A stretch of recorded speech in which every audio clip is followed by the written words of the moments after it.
There is still so much going on. Rumors of teams coming to the Big Ten, rumors of other conferences combining together to try and compete with the Big Ten, as the ripple effects of the Big Ten and Pac-12 continue to move throughout the college sports world. I think it's about time we got the West Coast's perspective. You are Locked On Big Ten, your daily podcast on the Big Ten Conference. Part of the Locked On Podcast Network. Your team every day.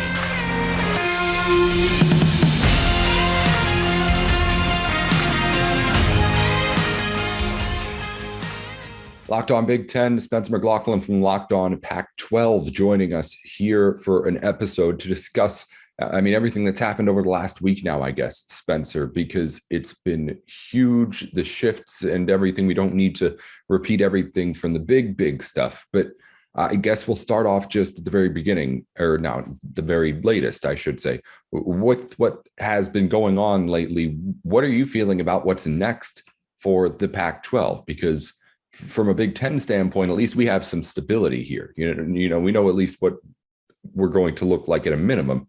I have no idea what it must be like for you going through and trying to sift through all the possibilities of what this conference is going to do next.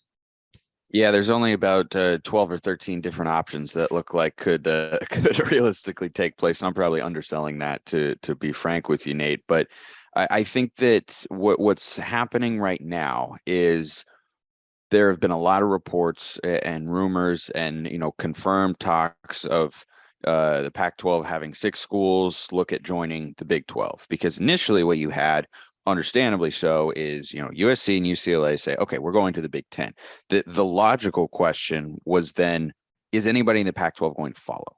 And Oregon and Washington were thinking about it, and every now and then you maybe hear a Stanford get thrown around in there, but there was never a mass exodus tied to the Big 10 from the Pac-12 beyond USC and UCLA. And what we know at this point in time, or at least what we've been told, is that the Big Ten is content right now, unless they're going to get Notre Dame, which is a bigger financial draw than anybody in the Pac-12 aside from USC and UCLA, who bring the LA television market, which is rather significant, as we all know, and a big factor behind this decision to begin with.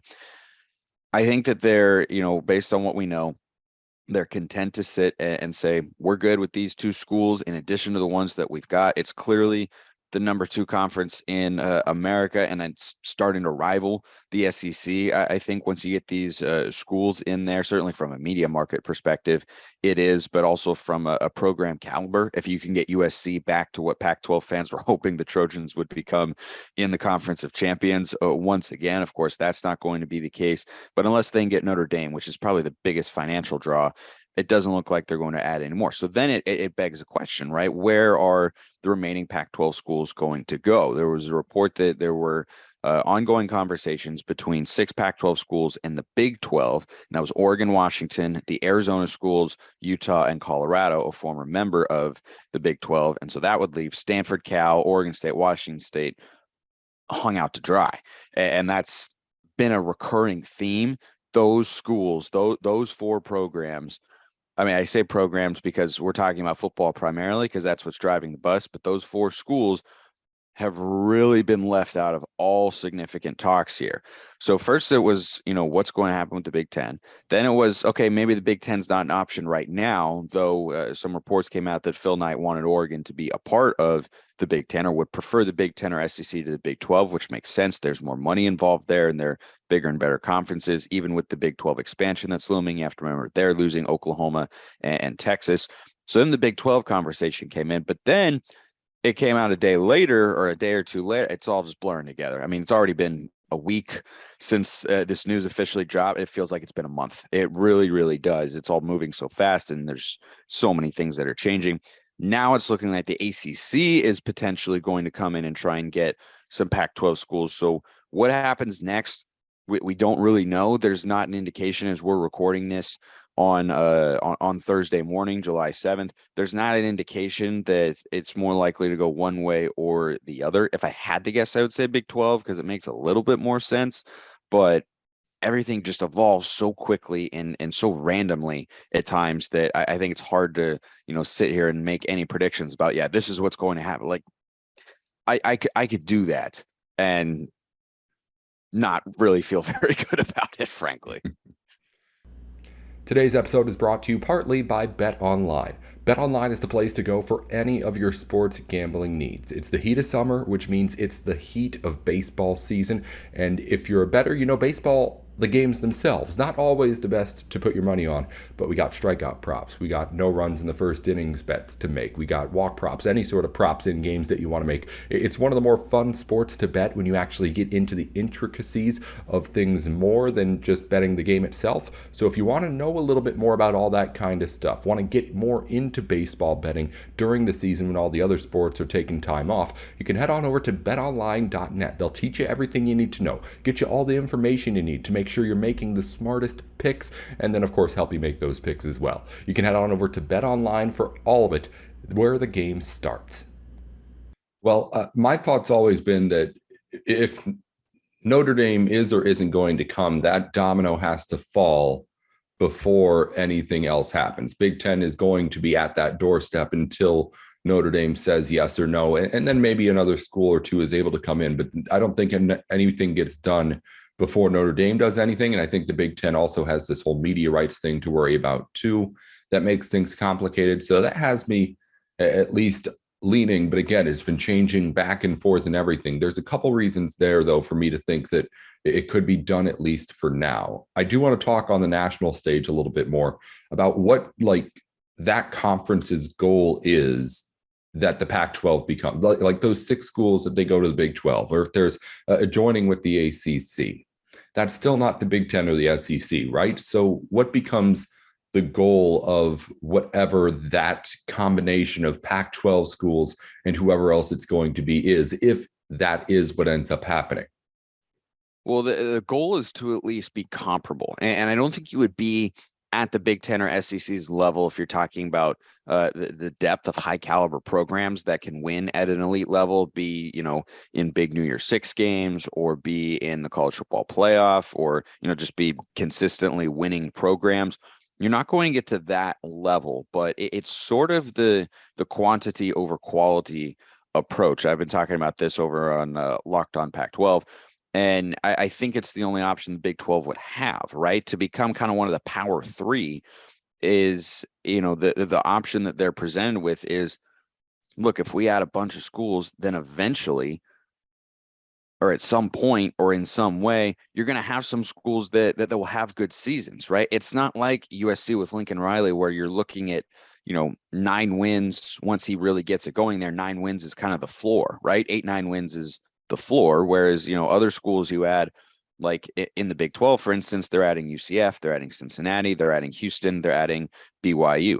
Those are good programs. They're not on Oklahoma or Texas level from a brand perspective, but those are schools in and of themselves that, like Cincinnati, can go 13-0 and get to the playoff. Now, that was in the American. Can they do that in the Big 12? That is probably not quite as likely, but still they can win at a high level. But I could also see BYU putting out a 6-6 season, or I could see Houston having a 6-6 year. Whereas with, adding a team like USC with Lincoln Riley, or even Chip Kelly with UCLA, which is a little bit more of an unknown, the prospect of them, going 4-8, 5-7 in a year is not very high. And so for the Big 12, you're trying to compete, you're trying to stay relevant, and your best and only real option is to add so many teams that you become kind of this mega conference. And if you added the schools that I alluded to, those 6, the Arizona schools, Utah, Colorado, Oregon, Washington, if Washington can get themselves back to where they're capable of being with Kalen DeBoer, and so far the early recruiting signs are good, but still a long way to go in that in the evaluation of that coaching hire, of course. If they can get to where they're a top 25 caliber school, and Oregon, just stays at where they have been with Dan Lanning, and then you have Utah in there, who very nearly beat Ohio State in the Rose Bowl. Oregon, of course, beat Ohio State in the regular season, though the Buckeyes were, I think, playing a better brand of football there towards the end. But nevertheless, you add those schools, you now have something that at least resembles what the Big Ten has, or resembles what the SEC has. It's not at that level because you don't have the top tier dominant programs like the Ohio States and the Alabamas and the Georgias of the world. You don't have that, but it would do enough if you added those 6 schools in addition to the 4 you have coming in. Of course, losing Oklahoma and Texas, you'd be adding 8 schools. You'd be kind of the first super conference because you would have more schools in your conference than the Big Ten or the SEC, I believe, if my math is correct, but sometimes it's wrong. So feel free to correct me, everybody. But they would have more than anybody else. So that would be sort of an identifiable factor that you can market to sports fans all across the country. And then you would also be able to have, a caliber of teams and schools in there that's at least resembling what exists in the other conferences, right? Because the Arizona schools are not doing a ton for you. Colorado is not going to do a ton for you. They've been down. They don't show any signs of coming back up. I think they could be really, really bad this year. But if you get Utah, Washington, and Oregon in there, those are 3 legitimate Rose Bowl caliber programs, right? College football playoff, I think, at their peak. Utah's been very close. Oregon and Washington have both been. So I think that's the advantage for the Big 12 by adding all of those schools. Is you look at it and go, okay, it's, the first mega one. You could have so many options from a scheduling perspective. You could put them into pods. You could maybe, I've heard this get thrown out by Joel Klatt, and I think it's a great idea. You could have relegation within the conference, which I think would be really fun. I'm not a fan of, emblemating too many things here in the United States that they do over in Europe, but I think that is one that is genuinely appealing. If you have 20 teams in a conference, why couldn't you? Yeah, you could go, maybe some pods of 6 or 7 schools or whatever the numbers would shake out to be if you had 2 or 3, but if you had 20 or 22, put 10 and 11 up here, 10, 11 down here, and say, here's the threshold, and I don't know. I'm just saying there are a lot of options and possibilities there. And so I think that there is a real path there for the Big 12 to confidently remain one of the Power 3. Then that begs the question, what happens with the ACC? Because the ACC then, even with Clemson as its flagship program on the football field, is not matching up with a Big 12 that has Oregon and Utah and potentially Washington and Cincinnati, who just got to the playoff, and you still got Oklahoma State and Baylor and TCU's capable of being good. There's just a lot of programs in there that, might have been down recently, but are capable of being up at a very high level. So I think that's a route that is certainly viable.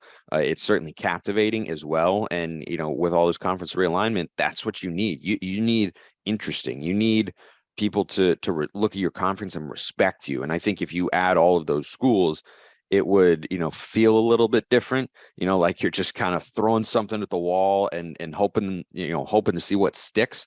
But I think that if you add that many schools of that sort of caliber, then eventually something would stick to the wall. I want to bring it back to the Big Ten. You mentioned a minute ago, 3 kind of those, you put them as Rose Bowl caliber programs there. If the Big Ten is to go fishing back into the Pac-12, they're not taking 3. They're going to be taking 2. Who are the 2? I'd imagine it's Oregon and somebody else. Oregon and Washington have been linked together pretty consistently throughout these conversations, and there's a reason for that. I don't think that you could look elsewhere, because if you're thinking about adding 2 schools from the Pac-12, if you were the Big Ten, you wanted to go elsewhere, you could, I think you could justify doing Oregon and Utah from the point of view that the Utah football program is currently in a much better state than Washington, who has to rebuild a little bit. They're capable of it. They're certainly capable of being at a high level, but the work has to be done there. But if you're looking big picture as well, the Seattle media market is the biggest one remaining in the Pac-12, and Oregon is the biggest brand remaining in the Pac-12 right now. So that's why you would look at those schools. Plus, they're right on top of each other. They have a rich history in terms of a rivalry, and so maintaining that is something that I'm sure matters to a lot of college football fans out there, myself included. It's a very bitter and spirited rivalry, and one that would bring plenty of interest from West Coast fans to any conference that they would potentially move to. But they make sense as a travel partner. They make sense from a TV rating standpoint, because the Seattle market is very big. Washington football, I'm in the state of Washington as we record this right now, Nate. I assure you, Washington football is very, very big.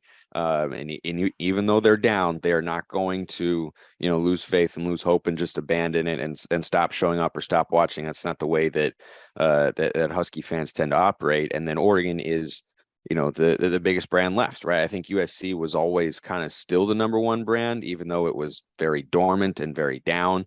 And I think you could have made a case that Oregon was the top brand on the West Coast here for the last 10 years or so. But it was still USC, right? It was USC and UCLA that were able to make this move because they're in Los Angeles, and that's the huge market. So you take that out.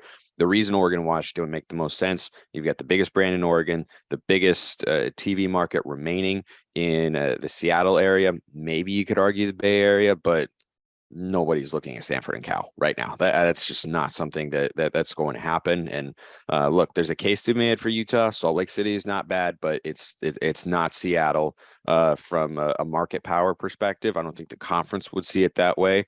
And then the history with Oregon and Washington and their geographical proximity just, would also make a lot of sense. So if the Big Ten were to add more Pac-12 schools, and they were to go with 2, Oregon and Washington, I think would be the pretty logical choices there, even though there's somewhat of a case for Utah. And, that's something that I think both schools would certainly be open to, because if the second best conference in America calls you and says, do you want to come and be a part of our expansion here? I'm fairly certain both would say yes. Today's episode is also brought to you in part by LinkedIn. I don't have to tell you much about LinkedIn. You already know about the biggest professional network online in the entire world.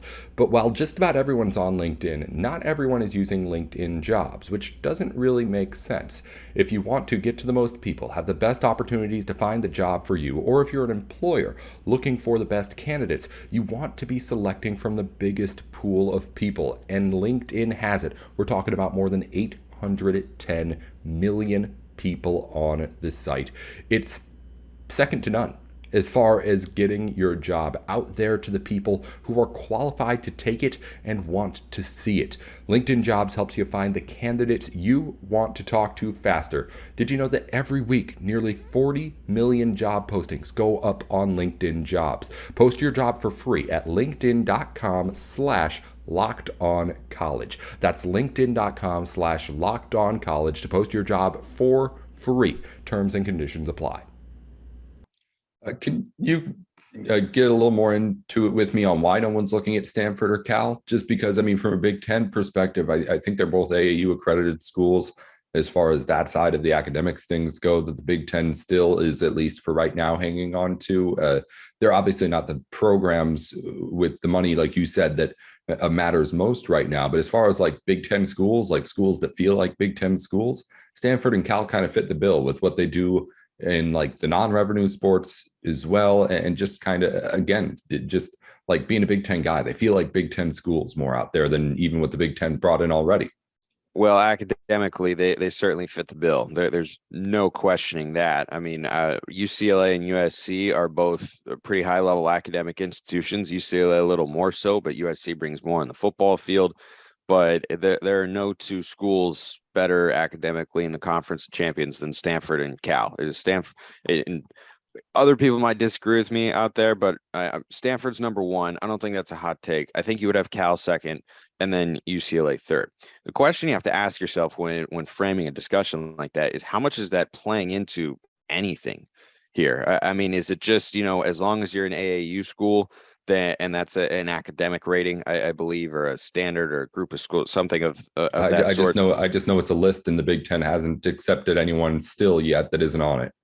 Yeah. So that's clearly a factor, but I wonder, and I would hypothesize, frankly, that it's a look at are they that? Okay, yes. Now can we go to the football? Right.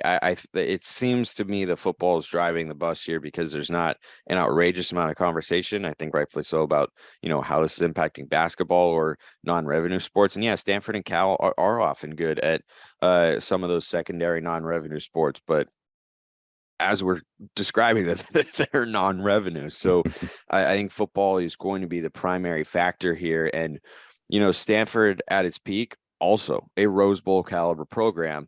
Cal has not been at that level basically my entire life. I mean, they've had spurts of being good. They're capable of being better than what they've shown in the last several years, and we'll see if Justin Wilcox can turn the Golden Bears program around in that sense. But Stanford at their peak is much better than Cal, specifically in the last 15 years or so. And again, a college football playoff ceiling and Rose Bowl caliber school when they have things rolling. We've seen that with a variety of teams. Andrew Luck won a Fiesta Bowl, and Christian McCaffrey won a Rose Bowl, and David Shaw won another Rose Bowl, got to another. I mean, they can win conference championships in the Pac-12, and they win in a variety of other sports as well. But the thing with Stanford and Cal is they don't feel very big recently with football. And I say that with, in having in mind that people don't go to their games. I mean, very, very recently on my show, Locked On Pac-12, I had on a friend of mine who's a Stanford graduate and is also very smart and energetic. So you should go check it out on YouTube, wherever you listen to your podcasts as well.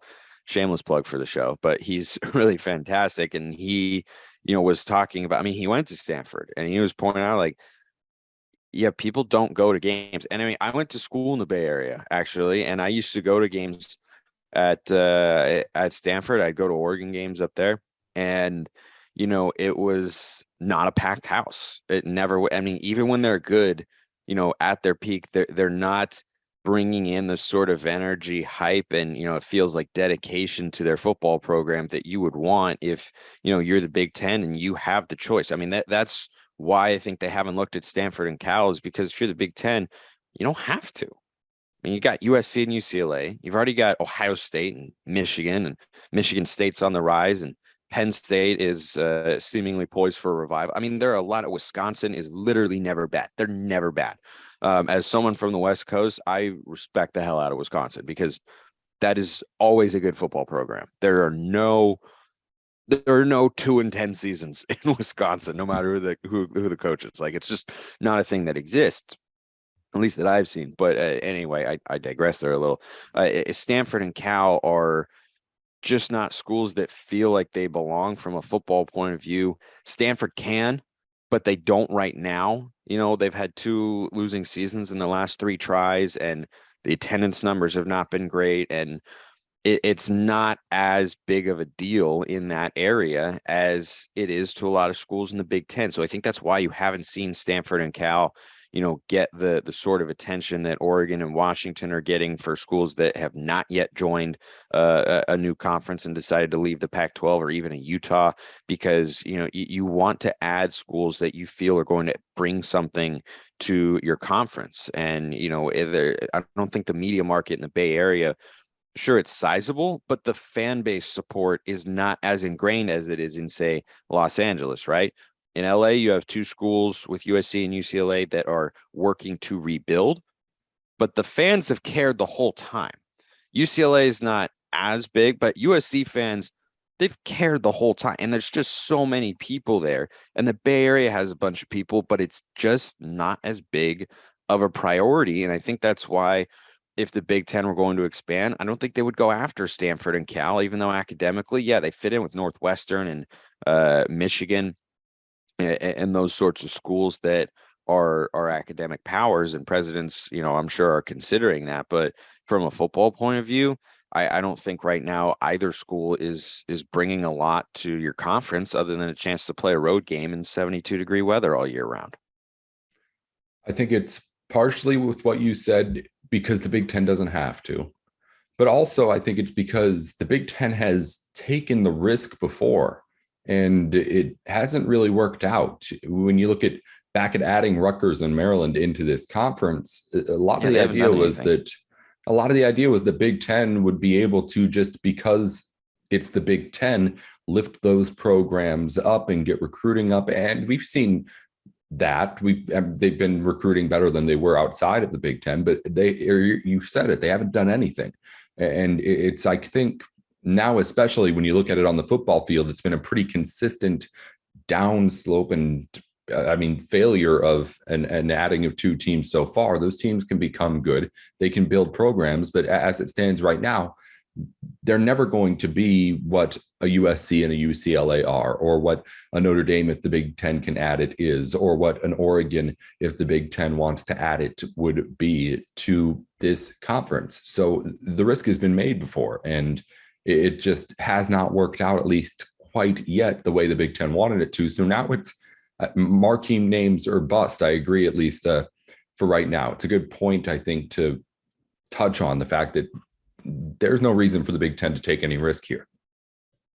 Yeah, and I think that when you've been kind of burned in the past like that, the way that the Big Ten sort of has with Rutgers and Maryland, I mean, have they brought anything? Maryland can be just above on the basketball 500. court. On the basketball court, they can. They've shown Maryland's been good a couple of years. Rutgers too, but again, we've mentioned this isn't a basketball conversation as much as Big Ten fans like basketball too. Yeah. And I mean, everybody loves, or a lot of people love college basketball. I love college basketball more than most. I watch a ton of regular season college basketball because it's fantastic. And I like to have at least half of an idea who I'm going to pick in my March Madness bracket just to watch it fall apart. Though this year I wasn't totally terrible, but that's besides the point.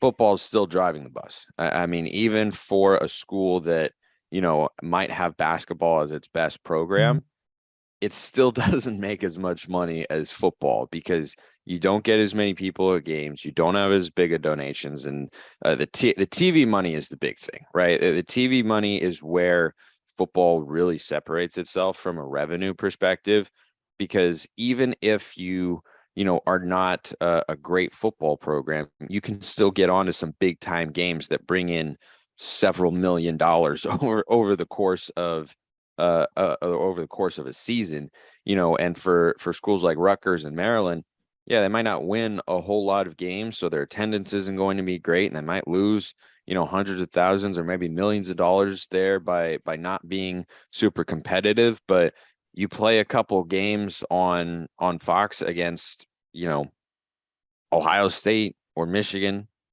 State, and those fan bases are going to be watching their teams because they're really good. And that's going to be a significant draw. And that's going to bring in a couple $1 million for your school. So, football, we talk about it first, second, and third. I always joke for a reason. Like when people ask me like, oh, what do you like to talk about on your shows? I'm like, well, football is topic number 1, number 2, number 3, basketball's 4, football is 5.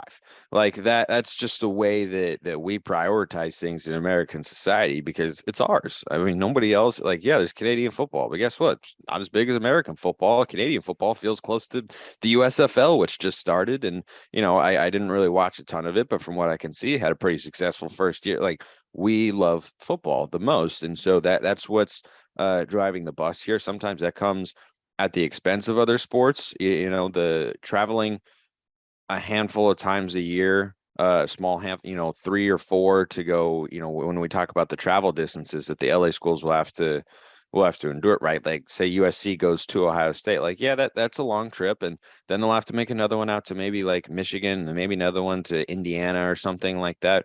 Yeah, it's a little bit of a longer trip, but you're only going to do that, really 3, 4, maybe 5 times a year. Whereas in the other sport, it's the other sports that are really going to get hit hard with the travel schedule because you play more games. So you have to go, if you're USC soccer and you're going to go play Rutgers in soccer, you're going to play a match against Rutgers on like Friday, and then on Sunday or whatever the conference scheduling is. In the games that I've done, it's a Friday, Sunday slate, and the D1 soccer coaches I've talked to tend to hate that. But anyway, so like if they go to Rutgers and then they have to go to Ohio and then they have to come back, but then, a couple of weeks later, then they have to do it again. Then they have to go to Michigan State. Then they have to go back down to Indiana and then come all the way back. Like, it's just, those are the sports that are going to be hit harder, I think, from a logistical and a travel standpoint, more so than football. I'm not saying it won't play a factor on the gridiron, but it's definitely not as influential, I think, as you would think it'll be for some of those other sports that just have more games, right? I mean, think about baseball. Like, you go play a 3-4 game series, you're that much further away from home for a longer time. Whereas football, it's like you're there for a night, you play your game, you fly back later that night. I think it'll be manageable, but certainly somewhat of an adjustment. And certainly not it's at the back of everyone's minds right now. All that kind of stuff. They'll figure it out. Oh, the money will be there.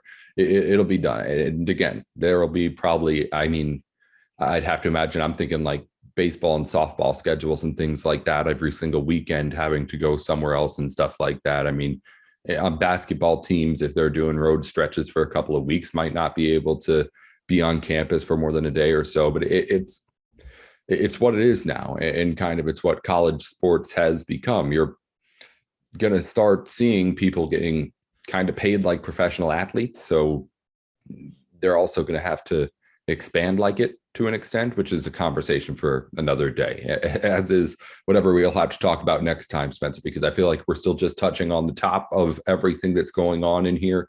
And we're already, I think, close to over half an hour of doing it. So we got to wrap up. It's been great having you on here. We're going to have you on again here soon. And I'm sure something will happen to make that happen before we talk again. Yeah. Yeah. Hey, happy to come on, Nate. Thanks for having me. Listening to Locked On Pac-12, just like you listen into Locked On Big Ten, at least 3 times a week here during the off season and every day once we get back into school. Thanks, Spence. We'll talk soon.